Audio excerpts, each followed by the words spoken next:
आपका स्वागत है। मैं हूं शिवानी राठौर और आप देख रहे हैं स्वतंत्र समय। ज्योतिष एक ऐसी विद्या है जो भविष्य और वर्तमान के बारे में जानकारी देती है। इसी पर चर्चा करने के लिए हमारे साथ मौजूद है पंडित राजेश शर्मा जी, जो हमें भविष्य और वर्तमान के बारे में जानकारी देंगे। नमस्कार पंडित जी, मेरा आपसे पहला सवाल है, अभी 15 दिनों में जो ग्रहण हुआ है इसका क्या व्यापक प्रभाव होगा? सर्वप्रथम मैं इस चैनल के जितने भी हमारे दर्शकगण हैं, मैं उनका अभिवादन करता हूं और नवरात्रि की शुभकामनाएं भी प्रेषित करता हूं। देखिए, ये जब भी चंद्र ग्रहण और सूर्य ग्रहण जब एक पखवाड़े में पड़ता है, मतलब 15 दिन के अंदर जब भी पड़ता है, तो इसके व्यापक असर होते हैं। सकारात्मक तो बहुत कम होते हैं, नकारात्मक ज़्यादा होते हैं। तो अपन चलिए सबसे पहले चर्चा करते हैं राजनीति पर। इसका क्या प्रभाव होगा राजनीति पर? देखिए, ये जब ग्रहण का असर होता है, क्योंकि जो चंद्रमा का असर है वो मन का कारक होता है और माँ का संबंध उससे होता है और भोलेनाथ उसके अधिष्ठाता है। और जो सूर्य होता है उसका संबंध पिता से होता है और सूर्य जो कारक होता है राजा, मतलब राजनीति का जो प्रमुख होता है उसके कारक होते हैं। तो ये जो ग्रहण जो हुआ है अभी, इसका जो ताना बाना है वो किसी भी सूरत में सुखद नज़र नहीं आता है। राजनीति उठापटक, राजनीति उथल पुथल बड़े पैमाने में होगी और जो राजा है, जो देश का प्रमुख है, जो राज्य प्रमुख है, जिनका संबंध राजा से होता है, उनके लिए अच्छे संकेत नहीं दिख रहे हैं। और जो ये आगामी जो चुनाव जो विधानसभा के होने जा रहे हैं, सत्ता पक्ष के लिए भी ये सुखद संदेश नहीं दिख रहे हैं, क्योंकि आरएसएस की जो रिपोर्ट है और जो खुफिया रिपोर्ट है और पार्टी की भी जो अपनी रिपोर्ट है, उसमें जो सत्ता पक्ष है उनके लिए सुखद संदेश नहीं दिख रहे हैं। पंडित जी, अभी जैसे ग्रहण लगे थे तो ये भारत में नहीं दिखाई दिया, पर इसका क्या दुष्प्रभाव यहाँ पर भी दिखाई दिया? देखिए, चूंकि सूर्य और चंद्रमा तो एक ही है, आकाशगंगा में सूर्य भी एक है और चंद्रमा भी एक है, तो ग्रहण भले हमारे यहाँ नहीं पड़ा हो, सूतक हमारे यहाँ नहीं लगा हो, लेकिन उसके व्यापक असर तो निश्चित होंगे, निसंदेह होंगे। राजनीति में भी होंगे, व्यावसायिक रूप से होंगे, आर्थिक रूप से होंगे, प्राकृतिक आपदाएं भी सतत जारी रहेगी। ग्रहण से बचने के क्या अचूक उपाय हैं जिनसे बचा जा सकता है? देखिए, अभी मैं राजनीति के बाद में थोड़ी इसके और क्या क्या असर होते हैं उस पर मैं आपको बता देता हूँ, फिर उसके बाद में मैं अमोघ उपाय और इसके बचने के उपाय भी आपको बताता हूँ। देखिए, सबसे पहले राजनीति का जो मैंने आपको बताया है कि बड़े बड़े नाम जो है वो धूल चाटेंगे और अकल्पनीय रिजल्ट आने वाले हैं। इसके जो परिणाम आएंगे वो बिल्कुल अकल्पनीय होंगे, जो देश के लोगों ने जन जन ने सोचा भी नहीं होगा, वो परिणाम इस चुनाव में आने वाले हैं।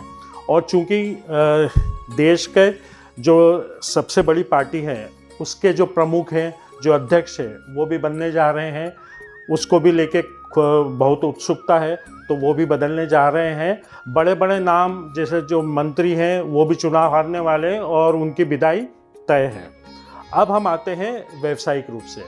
देखिए, ये जो ग्रहण जो हुआ है, सबसे पहले इसमें प्राकृतिक आपदाएं बहुत होंगी, देश विदेश में प्राकृतिक आपदाएं होंगी, जैसे हवाई दुर्घटना है और बारिश है जो सतत जारी रहेगी। हो सकता है कि दिवाली के आसपास भी खूब बारिश बरसे और ठंड भी वैसे ही पड़ने वाली है, क्योंकि ग्रहण का जो असर होता है वो समुद्र के पे भी पड़ता है, तो समुद्र में भी हलचल हो सकती है, सुनामी आ सकती है, और उसके अलावा भूकंप है और पहाड़ों पे भी जो घटनाएं होती है वो हो सकती है, रोड की दुर्घटनाएं हो सकती है।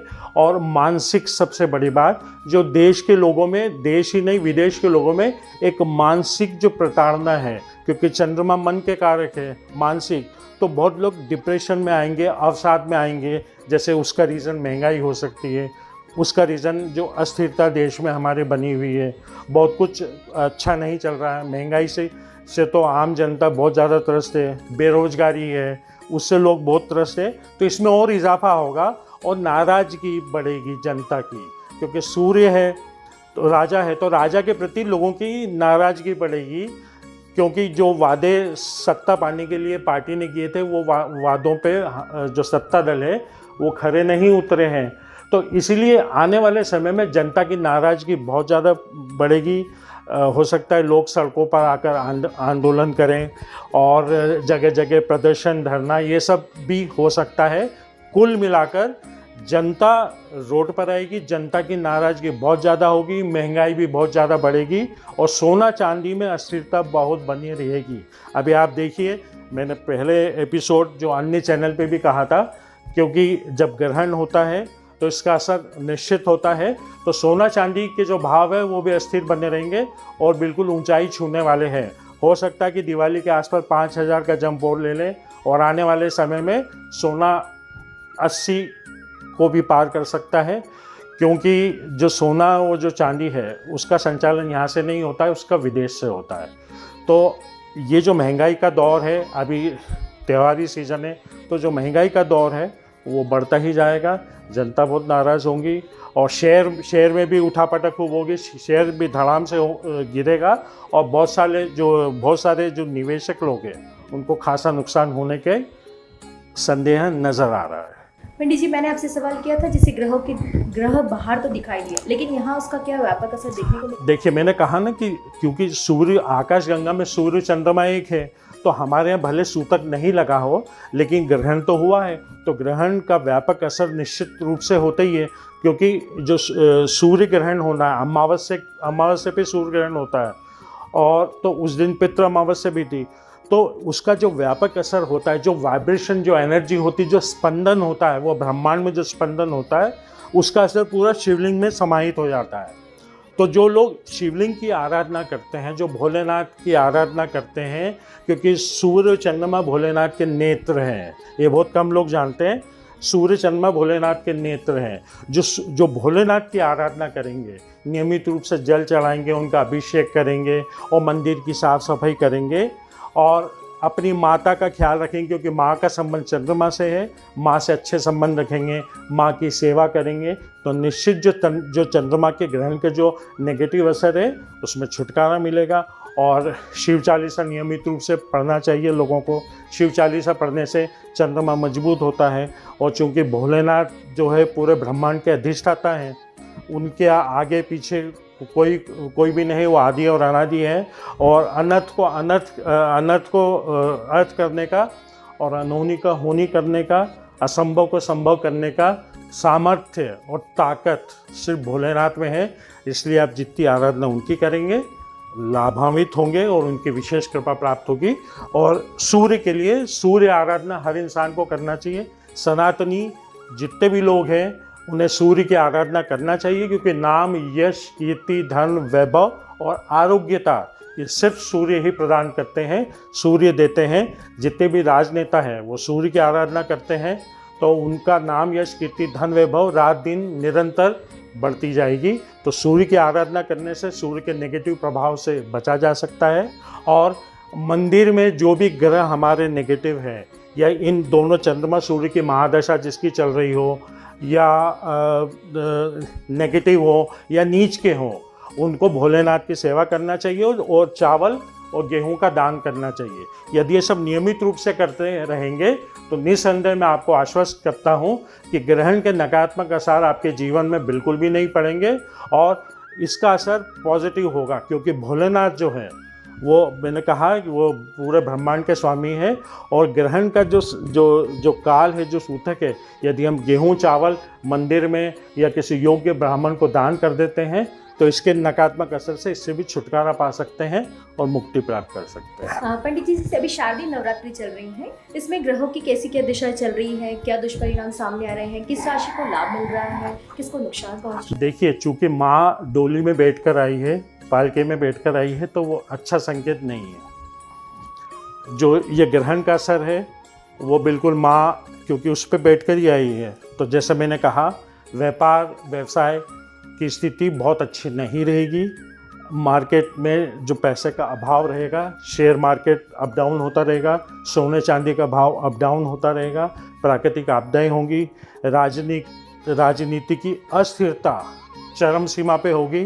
ये सब जो माँ आ रही है ये भी वही संकेत दे रही है जो ग्रहण संकेत दे रहे हैं। तो कुल मिलाकर हाँ, अब चूँकि माँ है, वो माँ के आगे 9 ग्रह पूरे नमस्तक होते हैं, ब्रह्मांड की शक्ति नमस्तक होती है, क्योंकि वो जो है वो शिव की शक्ति है। वो अपने आप में ही, क्योंकि वो अनर्थ का नाश कर, माँ ने अनर्थ का नाश किया, अनीति का नाश करती है, अधर्म का नाश करती है, पापियों का नाश करती है, दुष्टों का नाश करती है।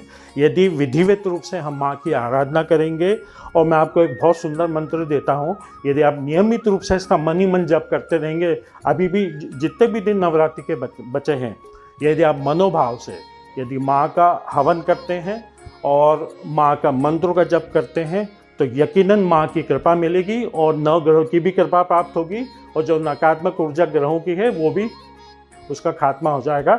आइए मैं आपको मंत्र बताता हूँ। ओम हर त्रिपुर हर भवानी बाला राजा प्रजा मोहिनी सर्व बाधान विनाशिनी मम चिंततम फलम देहि देहि स्वाहा।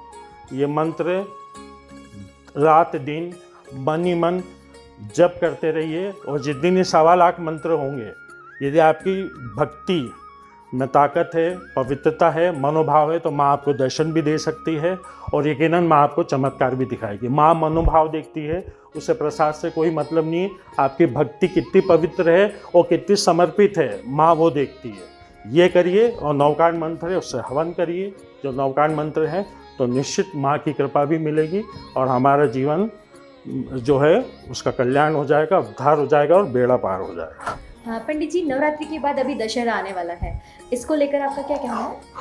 देखिए, दशहरा जो आता है वो उसका नाम ही विजयादशमी है, तो वो जो दिन होता है वो अद्भुत होता है। तो मैं आपको दशहरे पे एक अद्भुत उपाय बता सकता हूँ, जिसको उपाय करने से आपका निश्चित आपको बेहद लाभान्वित होंगे और आपको लाभ प्राप्त होगा। देखिए, जब भी रावण जलता है, मैं उस रावण की बात कर रहा हूँ जब विधि विधान से उसको जलाया जाता है, वहाँ की बात कर रहा हूँ।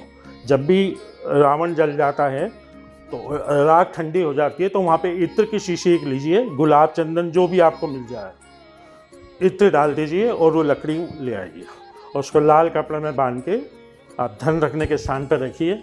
निश्चित आपको क्या लाभ होगा हमें फ़ोन करके ज़रूर बताइएगा। और विजयादशमी है, वो दिन शमी का वृक्ष यदि आप लगाते हैं, पेड़ लगाते हैं, बेलपत्र लगाते हैं, अनार लगाते हैं, और एक और आता है अपराजिता की बेल, यदि दशहरे के दिन ये लगाते हैं, तो निश्चित आपका कोई भी काम जीवन में नहीं रुकेगा और निर्विघ्न रूप से आप आगे बढ़ते जाएंगे, इसमें तनिक मात्र भी संशय नहीं है। शुक्रिया पंडित जी। ये थे पंडित राजेश शर्मा जी, जिन्होंने हमें भविष्य और वर्तमान के बारे में जानकारी दी। ऐसी ही तमाम जानकारियों के लिए बने रहिए और देखते रहिए स्वतंत्र समय।